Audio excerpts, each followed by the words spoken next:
नमस्कार दोस्तों, स्वागत है आपका भूगोल की पाठशाला बाई आयुषी जायसवाल में। आज हम जानेंगे महाद्वीप एवं महासागरीय उत्पत्ति के संबंधित सिद्धांतों में से अगला सिद्धांत हमारा है टेलर का महाद्वीपीय प्रवास सिद्धांत, यानी टेलर्स कॉन्टिनेंटल ड्रिफ्ट थ्योरी।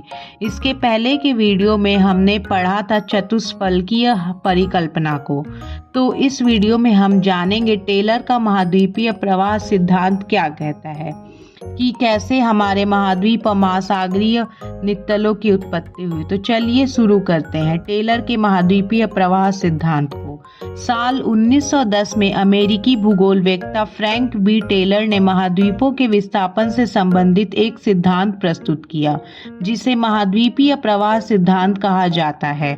यह सिद्धांत अल्फ्रेड वैगनर के सिद्धांत से पहले आया था और इसे वैगनर के महाद्वीपीय विस्थापन सिद्धांत का पूर्ववर्ती भी माना जाता है। टेलर ने कुछ निम्नलिखित प्रमुख बातें कही थी। प्रारंभ में सभी महाद्वीप उत्तरी ध्रुव के पास स्थित थे। चंद्रमा के गुरुत्वाकर्षण बल के कारण पृथ्वी पर ज्वारीय बल उत्पन्न हुए। इन बलों के प्रभाव से महाद्वीप दक्षिण की ओर खिसकते गए। यह प्रवाह पृथ्वी की सतह की आंतरिक परतों के लचीलेपन और द्रव्यता के कारण संभव हुआ। टेलर का भूगर्भीय दृष्टिकोण क्या था? टेलर ने यह भी माना कि पृथ्वी की परती यानी क्रस्ट एक लचीली परत है, जिसके नीचे द्रव रूपी पदार्थ मौजूद है। यह परिकल्पना आज के प्लेट विवर्तनिकी सिद्धांत से कहीं न कहीं जुड़ी हुई लगती है। अब हम जानेंगे टेलर का महाद्वीपीय प्रवाह का चित्र देखेंगे। टेलर का महाद्वीपीय प्रवाह सिद्धांत को इस चित्र के आधार पर हम समझेंगे कि टेलर का महाद्वीपीय प्रवाह सिद्धांत क्या कहता है। उत्तर ध्रुव की स्थिति, नॉर्थ पोल। चित्र के ऊपरी भाग में हम देखेंगे उत्तरी ध्रुव को दर्शाया गया है। टेलर के अनुसार प्रारंभ में सभी महाद्वीप इस उत्तर ध्रुव के पास स्थित थे। ब्लैक एरो, जो ब्लैक एरो शो कर रहा है प्रवाह की दिशा को। चित्र में दिखाए गए काले तीर यानी ब्लैक एरो यह दर्शाते हैं कि महाद्वीप उत्तर ध्रुव से दक्षिण दिशा की ओर खिसकते गए। यह प्रवाह एक प्रकार का ज्वारीय बलों यानी टाइडल फोर्सेस के कारण हुआ, जो चंद्रमा के गुरुत्व के प्रभाव से उत्पन्न हुए हैं। तीसरा, महाद्वीपों की दिशा। यूरोप, एशिया, अफ्रीका, उत्तरी अमेरिका और दक्षिणी अमेरिका सभी को दक्षिण दिशा की ओर प्रभावित होते हुए इस चित्र में दिखाया गया है। यह प्रवाह पृथ्वी की सतह के नीचे तरल या लचीले पदार्थ की उपस्थिति के कारण संभव बताया गया है।